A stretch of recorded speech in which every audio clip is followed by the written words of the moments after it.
Kia ora, this is Liz. Welcome to Dames Blaze. If you haven't watched my intro video yet, can I suggest you go do that now? Also, before I forget, if you haven't subscribed, please do so, because then you'll know when it comes out. And if you hit the bell icon, which is down below, then you'll get notified when a new video comes out. Also, at the end of the video, if you've enjoyed it, can you please give me a like? That just helps everything. So today we're looking at John chapter 9, verses 24 to 29, and I'll read them to you now. So they again called the man who was blind and said to him, "Give God the glory. We know that this man is a sinner." He answered and said, "Whether he's a sinner or not, I do not know. One thing I know, that though I was blind, now I see." Then they said to him again, "What did he do to you? How did he open your eyes?" He answered them, "I told you already, and you did not listen. Why do you want to hear it again? Do you also want to become his disciples?" Then they reviled him and said, "You are his disciples, but we are Moses' disciples. We know that God spoke to Moses. As for this fellow, we do not know where he is from." The Pharisees then, having no joy with the parents, dismissed them and bring the blind man back in, which would seem to indicate that he hadn't been present when they questioned his parents, which is pretty normal and could be a tactic in the pressure game, right? It's an old trope of policing. You question the witnesses separately, so you A, get a fuller picture of what happened, B, don't get the witnesses corroborating, and C, hopefully get them to contradict each other. So they bring the blind man, or previously blind man, in, and they start by saying, "Give God the glory." What exactly does that mean? Are they praising God? Are they being grandiose? What's with the statement? So there are two theories out there. One, they are telling him to look to God for the source of his healing, not to give the glory to Jesus. Problem with that theory, is that means they would have to accept his miracle healing as truth. And from the way they're acting, they don't, which makes this theory unlikely. Second theory, and the one most of the scholars agree is right, is that it's an ancient way of saying, "Do you swear to tell the truth, the whole truth, nothing but the truth?" It was first used back in the days of Joshua. So Joshua and the army had defeated Jericho, and then they moved on to the city of Ai. Here they were initially routed and lost a number of men. Joshua and the elders of Israel sought the Lord for the why of the defeat, and for once they were given it. God tells them it's because someone has gone against his instructions and taken spoil from the city. So they do this whole casting of lots over the tribes and then the families and then the people to discover the culprit, who proves to be a man named Achan from the tribe of Judah. Now this is what Joshua says to him. "My son, I beg you, give glory to the Lord God of Israel and make confession to him, and tell me now what you have done. Do not hide it from me." That is Joshua 7:19. This oath was shortened by Jesus' day, and just the first bit was used. So, by starting their interrogation of the man with this phrase, they are advising him strongly to speak openly and honestly, because they continue to believe he's lying. Their stubbornness is just glowing, isn't it? So they follow up their rather forceful encouragement for the man to be honest with, "We know this man is a sinner." Interesting what they know, isn't it? Catch the emphasis on the we. We know. They are enamored with their own intelligence, but do they really know anything of the sort? They have condemned him as a sinner based on their interpretation of God's laws, but they don't know anything about him really. The word for sinner here is not just about missing the mark, although that's its root. It is an adjective and describes someone who's even wider of the mark than your average sinner. That is someone who's completely depraved or detestable. Does this sound like Jesus to you? Seems like the only blind ones in this event are the Pharisees themselves. Now, they've been accusing Jesus of sin for ages, but as Jesus himself said back in chapter 8, they've yet to convict him of it. How is that? How is it, if they're so assured of his sinful state, that he still freely comes in and out of the temple? How is it they haven't excommunicated him, or worse? They have no proof, you see. Apart from all the Sabbath controversies that we've already discussed a number of times, there is no proof. They didn't like the fact that he hung out with sinners, or let sinners touch him, especially women. But as for him being a sinner, well, it's a stretch to call the things he did on the Sabbath sins. He healed people. And he asked them to carry their burdens, sure, but the idea that that was somehow breaking the Sabbath laws was madness, nitpicky, legalistic madness. They don't have enough evidence to convict him, and yet they continue to force on the public their assessment of him. By starting this way, the judges, and I use that term rather loosely, have already laid down the gauntlet. They've made everyone aware of where they stand, and they have implied that it's better to adhere to their judgments or else. We know this man is a sinner, they say, so how will our previously blind man respond to this one? Whether he's a sinner or not, I don't know. Nice. There's a great deal of wisdom in this man's answers, which would seem to indicate a greater age than 13, just saying. He confines himself to answering only what he knows, and won't be goaded into saying any more than that. He doesn't know the state of the man who healed him. He barely knew the man's name. So he can't comment on the state of the man's sinfulness, and so he doesn't even try. Instead, he goes to the one thing he can talk about, which is his experience. One thing I do know, he says, I was blind, now I see. It's his experience, his lived experience, to use a modern idiom, and it's that he rests on, right? They can take everything away, but they can't actually argue against his experience. You can't argue against a miracle like this one. He won't back down. Why should he? It's obviously a miracle on the scale of a staff turning into a snake or the Red Sea parting so you don't have to get your feet wet. And herein lies a lesson for all of us. We don't have to understand everything about God. We don't have to be doctoral level theologians. We don't even have to know what the word apologist means. Our witness of our lives and the changes God has wrought in them is enough.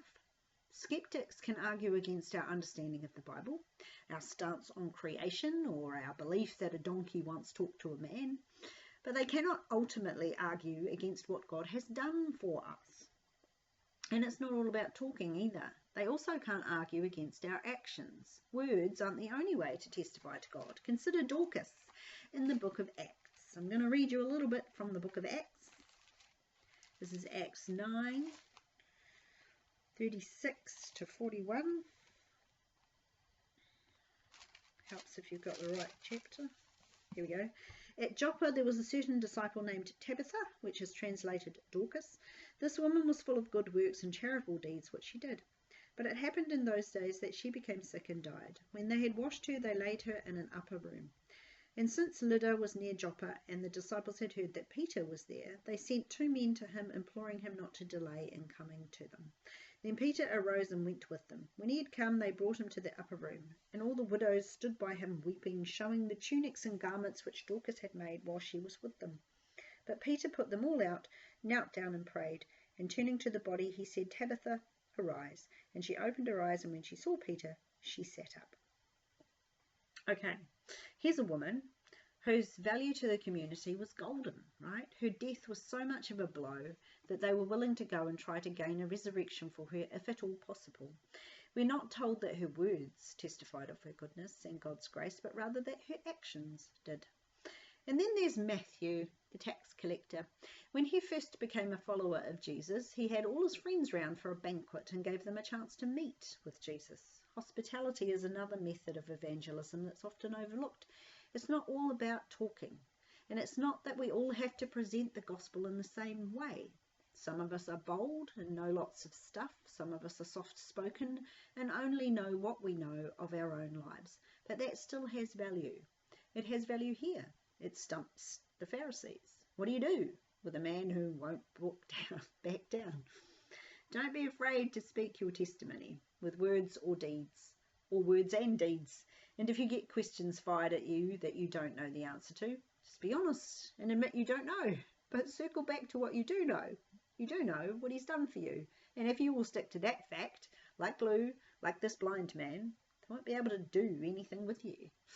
Just like the Pharisees, right? They can't do anything with this man. They find him to be obstinate and unwilling to yield to their veiled threats and manipulations. He doesn't know what he doesn't know. I don't know about him being a sinner. And he knows what he knows. And from that, he won't be shifted. This I do know. He said, I was blind. Now I see. So stick that in your pipe and smoke it. Note that he doesn't agree with their assessment of Jesus. He merely turns their words back on them and admits he doesn't know the truth of that particular matter.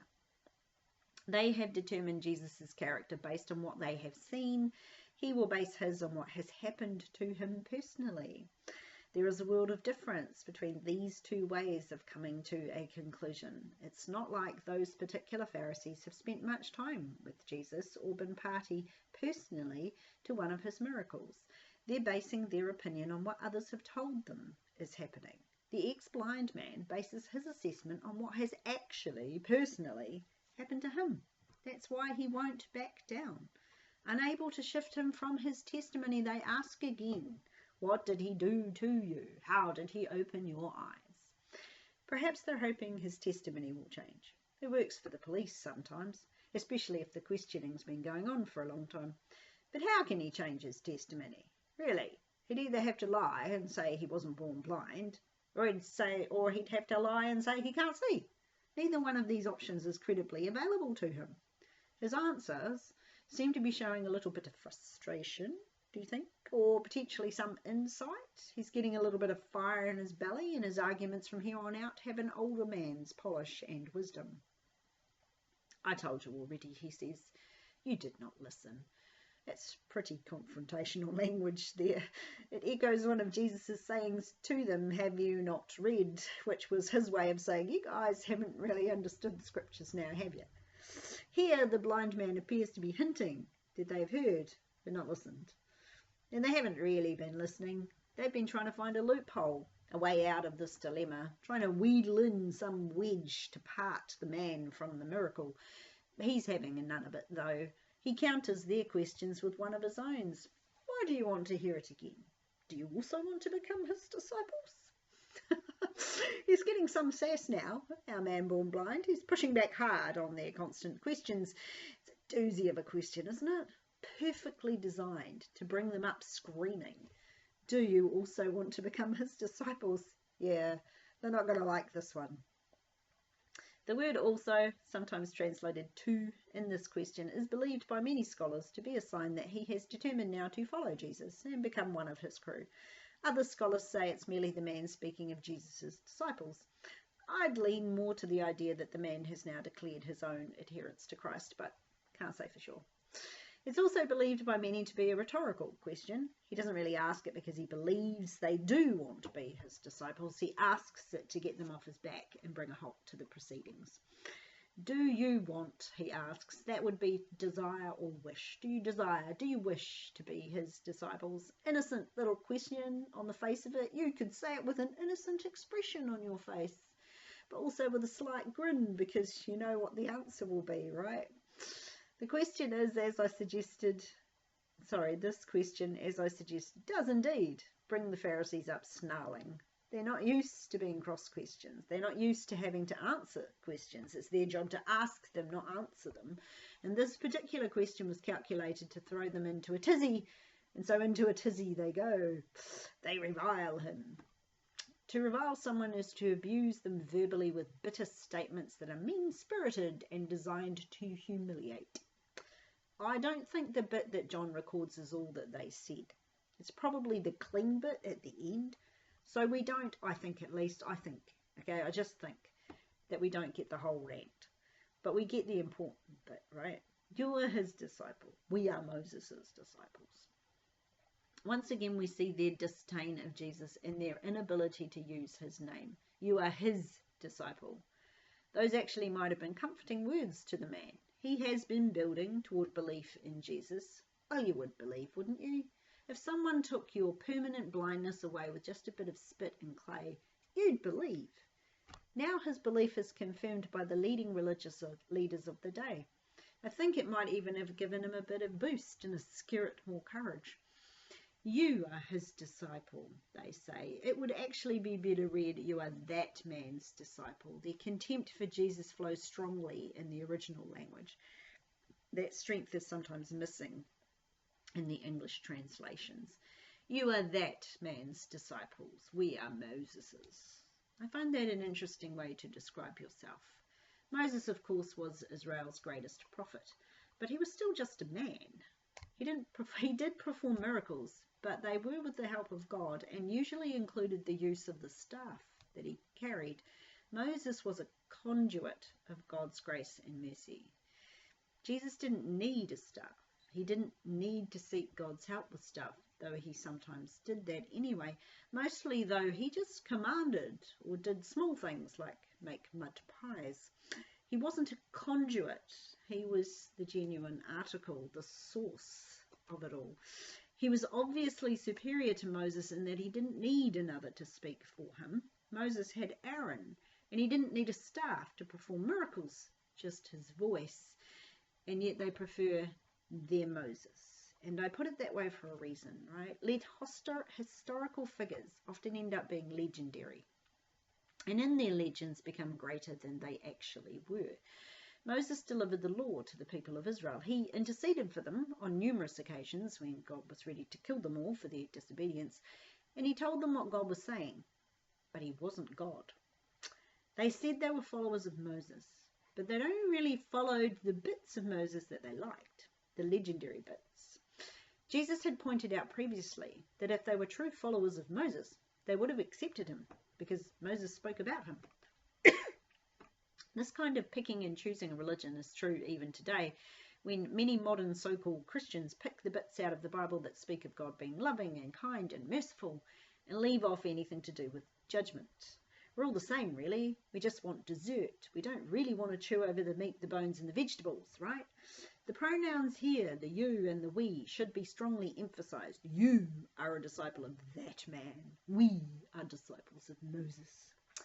They are separating themselves strongly from his words and who he believes in, because there is in their minds a chasm between them, which they feel they need to underline and underscore. Which is why they go on. We know that God spoke to Moses. As for this fellow, we do not know where he's from. This is their reasoning, of course, for not being Jesus' disciples, but it's a fairly weak reason. The clause in the middle there, as for this fellow, is actually a lot ruder in Greek. What John actually wrote there was just this, as if Jesus isn't even a human. It goes like this. We know that God spoke to Moses. As for this, we do not know where he's from. Wow, man. Talk about arrogance.